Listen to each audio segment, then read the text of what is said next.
Plinth beam तक क्या क्या गलती होती है जिससे जो आपका पैसा लग रहा है वो आपका वेस्ट ना हो, और जो आपका मटेरियल लग रहा है वो भी वेस्ट ना हो, आपका टाइम है वो भी वेस्ट ना हो, और इन फ्यूचर में आपका घर भी लॉन्ग लाइफ तक ज़्यादा चले। तो प्लिंथ बीम तक क्या क्या गलती होती रहती है वो आपको मैं बताऊंगा यहाँ पे, जो मिस्त्री वहाँ पे कर देते हैं और ओनर या फिर बिल्डर वहाँ पे ध्यान नहीं दे पाते हैं। तो पिछली वीडियो में आपको ब्रिक वर्क चिनाई जो होती है वो भी मिस्टेक्स क्या क्या हुई थी वहाँ पे वो मैंने आपको बता दिया है, और प्लिंथ बीम के बारे में भी मैंने बता दिया क्या क्या उसमें गलती हुई है, या फिर जो साइड पे आप विजिट करेंगे तो वहाँ पे ये चीज़ गलती ना होने दे, इन चीज़ों का ज़रूर से आप ध्यान दें। और तीसरा पॉइंट है कॉलम। तो कॉलम बनाते समय क्या क्या आपको ध्यान देना है, क्या क्या आपको गलती से आपको बचना है ताकि आपका जो घर है लॉन्ग लाइफ तक चलता रहे।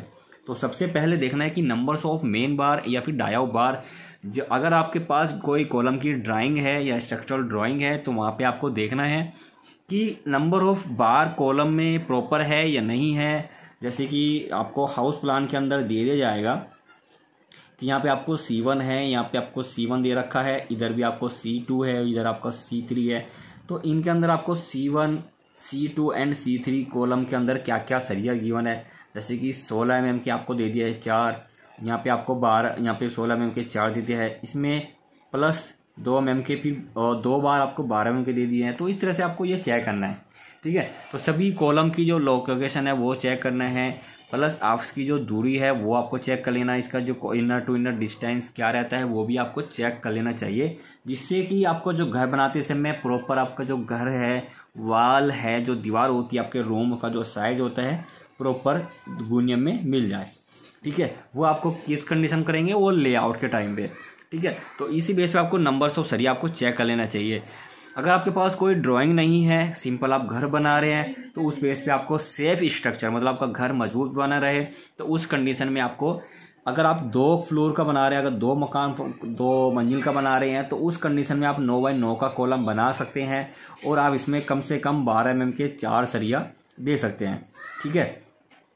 अगर ठीक है, उसके बाद अगर कॉलम की दूरी थोड़ी ज़्यादा हो रही है तो वहाँ पे आप 9 बाई 9 के ही दे सकते हैं 2 फ्लोर में, वहाँ पे आप 16 mm के 4 सरिया दे सकते हैं।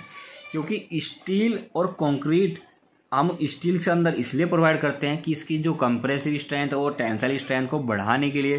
कंक्रीट क्या है, कंप्रेशन मेंबर है, इसका लोड डालेंगे तो वो क्रश नहीं होगा, पर लेकिन यहाँ से इसके ऊपर और लोड डालेंगे स्टील से, तो क्या होता है कि स्टील को सीधा खड़े, अगर सीधा प्रॉपर खड़ा रहेगा तो वो बैंड नहीं होगा। तो इसको सीधा खड़े करने के लिए कंक्रीट बॉन्ड स्ट्रेंथ रहती है और रिंग्स आउटर में प्रोवाइड किए जाते हैं, ठीक है। उसके बाद जो इसकी टेंसाइल स्ट्रेंथ रहती है, जितना डाया का ज़्यादा रहेगा उसकी टेंसाइल स्ट्रेंथ ज़्यादा रहेगी, जबकि 12 mm का रहेगा तो उसकी टेंसाइल स्ट्रेंथ कम रहेगी। तो इसी बेस पे 16 mm का सरिया यूज करेंगे तो बेस्ट रहेगा। वहीं पे आप रिंग्स की बात करेंगे तो रिंग क्या इसको बैंड नहीं होने देगा, इसकी पोजीशन पे ही रखने देगा, ठीक है, मेन बार को।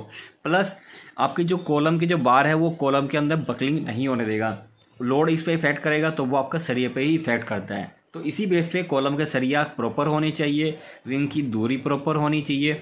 अगर रिंग की दूरी ज़्यादा होगी तो उसको आसानी से इसको बैंड होने के चांस ज़्यादा मिल जाएंगे और कॉलम को फेल होने का चांस मिल जाता है, ठीक है। अगर इसके पास में बराबर में आउटर वॉल बना रहे तो इस कंडीशन में आप 12 mm का सरिया दे सकते हैं, प्लस इसकी रिंग की स्पेसिंग 8 इंची दे सकते हो, ठीक है। अगर आपके पास इंटरनल में 4 इंची वाल दे रखे हैं तो वहाँ पे लोड इफेक्ट ज़्यादा रखेगा, तो इसी बेस पे कॉलम का साइज बढ़ा दे, 16 mm का दे देंगे, ठीक है। अगर आप 4 इंची वाल दे पार्टीशन वाल में, तो डाया ओ बार ये भी आपको चेक करना, ठीक है। उसके बाद नेक्स्ट पॉइंट है डाया ऑफ रिंग या फिर स्पेसिंग ऑफ रिंग। तो ये भी सबसे गलती करते हैं कि आपने देखा होगा जो कॉलम के अंदर जो सरिया दे रहे हैं, काफ़ी लोग मैंने देखा है कि वो 10 mm का यूज करते हैं, जबकि 10 mm का सरिया यूज करना है कॉलम के लिए गलत बात है। क्योंकि कॉलम का में जो लोड आता है वो एक्सियली लोड आता है, मतलब टेंसली लोड आता है जो बीम से ट्रांसफर होता है कॉलम के अंदर, और स्लैब से बीम पे या फिर ओनली स्लैब का भी डायरेक्ट ट्रांसफर लोड होता है कॉलम के ऊपर, और कॉलम के साथ में ब्रिक वॉल के भी साथ साथ ट्रांसफर लोड होता है। तो इसी बेस पे सरिया चेक कर लीजिए कि इसमें जो सरिया है प्रॉपर है या नहीं है। दूसरा, इसके जो रिंग है वो प्रॉपर स्पेसिंग जो है वो प्रॉपर है या नहीं है एज पर ड्राइंग, या फिर एज पर सेफ ड्राइंग, या फिर एज पर सेफ स्ट्रक्चर। कम से कम इसकी 6 इंची रखिए और मैक्सिमम आपकी इसकी 8 इंची होनी चाहिए, ठीक है। तो काफ़ी लोग मैंने देखा कि 10-10 इंची इसकी रिंग की दूरी कर देते हैं, जबकि वो एक चीज़ गलत होती है, वो आपको कॉलम को फेल करने के चांस ज़्यादा रहते हैं। उसके बाद third point, top of steel bar alternate. काफ़ी लोग क्वेश्चन क्या करते हैं कि एक लेंथ आती है 40 फीट की, एक सरिया की लेंथ आती है 40 फीट की, उसमें से कर देते हैं 2 कट, तो एक 20 फीट की हो गई, 20 फीट की। अगर इसी को आप छोटा बड़ा कटिंग कर देंगे तो यहाँ पे टॉप में जाके जो आपका जो टॉप होता है, ये टॉप में जाके ये बराबर रहती है। तो इसी बेस पे आपका ये, जैसे कि फर्स्ट फ्लोर आपने बनाया, ये आपका ग्राउंड फ्लोर हो गया, तो काफ़ी लोग कहते हैं कि मेरी मतलब सरिया बच जाए, तो इसमें ओवरलैपिंग बच जाए, तो मेरा सीधा सरिया कटिंग कर देते हैं, एक में से 2 कर देते हैं। तो यहाँ पर जाकर ये क्या हो जाता है, एक सीध में सरिया आ जाते हैं। जब भी आप इसके ऊपर ओवरलैप करेंगे तो सभी के सभी जो सरिया हो जाएंगे एक साथ आ जाएंगे। इसी वजह से अगर लोड इफेक्ट थोड़ा ज़्यादा आएगा, ट्रांसफर होगा या भूकंप आएगा, तो इस कंडीशन में ये अर्थक्वेक के चांस होने में यहाँ से कॉलम यहाँ से ही फेल होना स्टार्ट हो जाएगा। तो इसी बेस पे जो सरिया है छोटा बड़ा होना चाहिए, और रिंग की दूरी जहाँ पे भी ओवरलैपिंग होती है वहाँ पे रिंग की दूरी कम कर दे, जैसे कि 6 इंची, ठीक है, या फिर 5 इंची इस तरह से, या फिर 4 इंची, तो ये दूरी यहाँ पे कर सकते हो, ठीक है। तो ये दूरी अल्टरनेट होनी चाहिए। और ओवरलैप कितना होना चाहिए, कम से कम 15 × D। 15 × D क्या है इसमें, 50 गुना डाया कितना सरिया, जैसे 16 का है, 12 का है, तो 12 का है तो 12 × 50 बार 600 mm। तो ये जो दूरी है लैप की 600 mm कम से कम होनी चाहिए। 16 पंजे 80, तो मतलब 800 mm होना चाहिए ओवरलैपिंग दूरी, ठीक है। तो ये भी आपको ध्यान देना चाहिए कि ये ओवरलैपिंग नहीं होना चाहिए, अल्टरनेट होना चाहिए। उसके बाद फोर्थ पॉइंट है ओवरलैपिंग लेंथ जोन। जैसे कि मैंने बताया है, कॉलम के अंदर जो ओवरलैपिंग लेंथ होती है, तो वो ओवरलैपिंग लेंथ होती है इस बीच के अंदर। बीच के अंदर क्यों रहती है, क्योंकि जब भी लोड इफेक्ट आता है, जैसे यहाँ पे ऊपर से कॉलम के ऊपर जैसे बीम होती है, यहाँ पे लोड आएगा, तो यहाँ से खुलना स्टार्ट कहाँ से होता है, यहाँ से फैलेगा तो यहाँ सिपट, लेकिन फैलने स्टार्ट होना यहाँ से होगा। अगर इसी चीज़ को प्रॉपर टाई अप रखेंगे, इसी चीज़ को प्रॉपर टाई अप रखेंगे, तो ये फैल नहीं होगा। अगर यहाँ पे ओवरलैपिंग देखते हैं, फैल होने की ज़्यादा चांस रहेगा। तो इसी बेस पे यहाँ पे ओवरलैपिंग हम दे देते हैं। पर लेकिन अगर आप ओवरलैपिंग प्रोवाइड कर रहे हैं तो रिंग की स्पेसिंग यहाँ पे कम कर दे, जैसे कि 6 इंची या फिर 7 इंची या फिर 5 इंची, कम से कम 5 से 6 इंची ही रखिए, ठीक है, इससे ज़्यादा ना हो। अगर आप घर बना रहे हैं 2 फ्लोर का, 3 फ्लोर का है, तो वहाँ पे 5 इंची 4 इंची आप रख सकते हो, या फिर ड्राइंग में गिवन है तो वो वहाँ पे आप दे सकते हैं। उसके बाद 5वां पॉइंट है column casting and joint and column. जब भी आप कॉलम कास्टिंग कर रहे हैं तो उस कंडीशन में अगर आप कॉलम कास्टिंग करें तो कोशिश करनी चाहिए कि आपको 2 बार में या फिर 1 बार में कास्टिंग कर दीजिए। वो कैसे दूरी निकालेंगे, जैसे कि यहाँ आपका ये प्लिंथ बीम है, ठीक है, और ये छत से इसकी जो हाइट है 11 फीट है, ठीक है, और बीम की दे रखी है 9 × 12 इंची, तो छत हमारी कितनी चली जाएगी, 5 इंची में। ये लटक कितनी बची, 7 इंची में, ठीक है।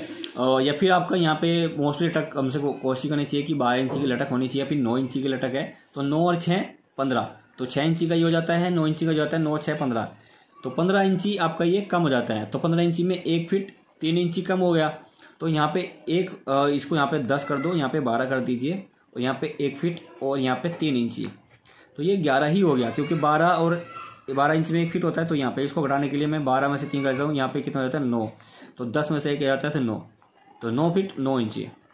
तो ये जो लटक बन गई हमारे पास 9 फीट 9 इंची बच गई। तो हमें क्या हुआ, अब ये जो कॉलम कास्टिंग करना है 9 फीट 9 इंची तक का ही हमें कॉलम कास्टिंग करना है।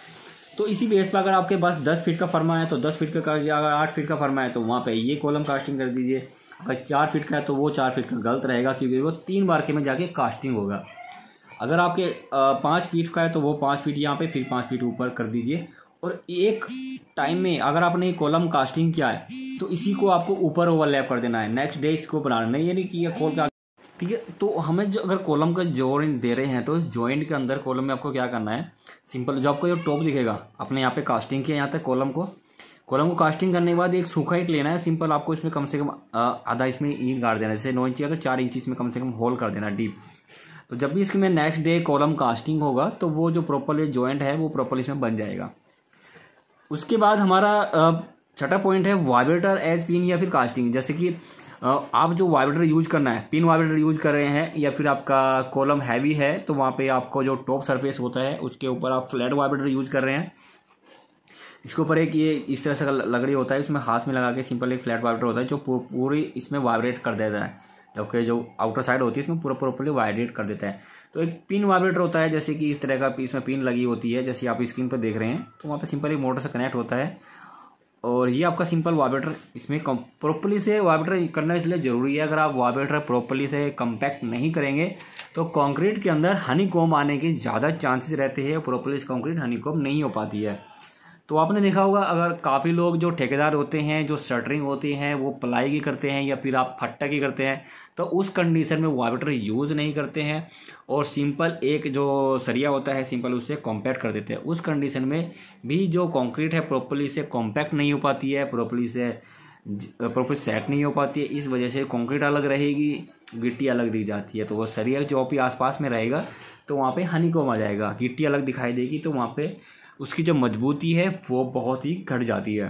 तो कोशिश करना चाहिए कि आप टोटल लकड़ी का या फिर लोहे का फॉर्म वर्क यूज करें कॉलम को फॉर्म वर्क करने के लिए।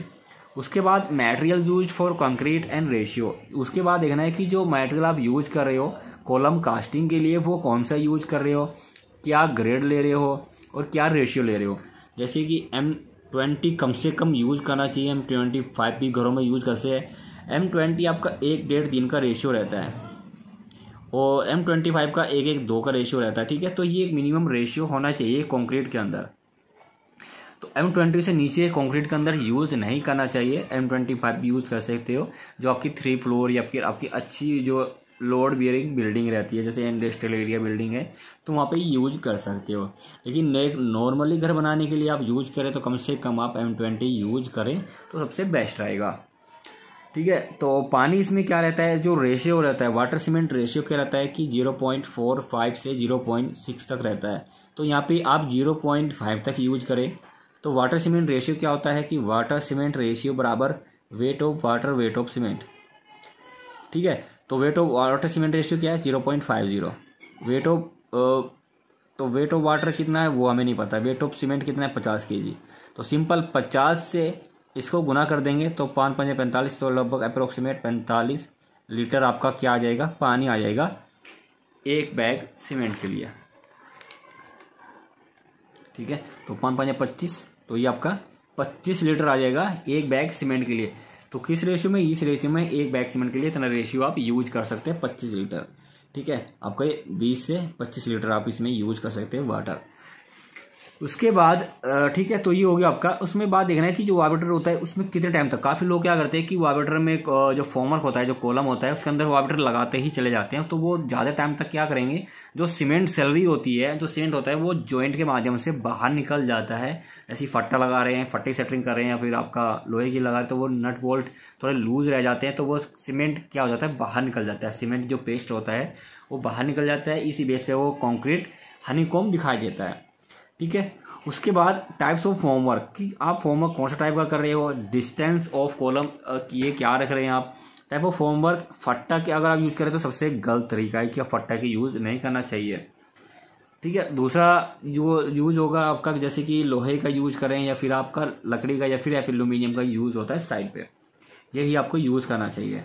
उसके बाद डिस्टेंस ऑफ कॉलम, कॉलम की दूरी क्या रखें कि मैंने एक रूम में देखा है कि सिंपल आउटर में तो कॉलम बना रहे हैं, इंटरनल में कोई कॉलम नहीं बना रहे।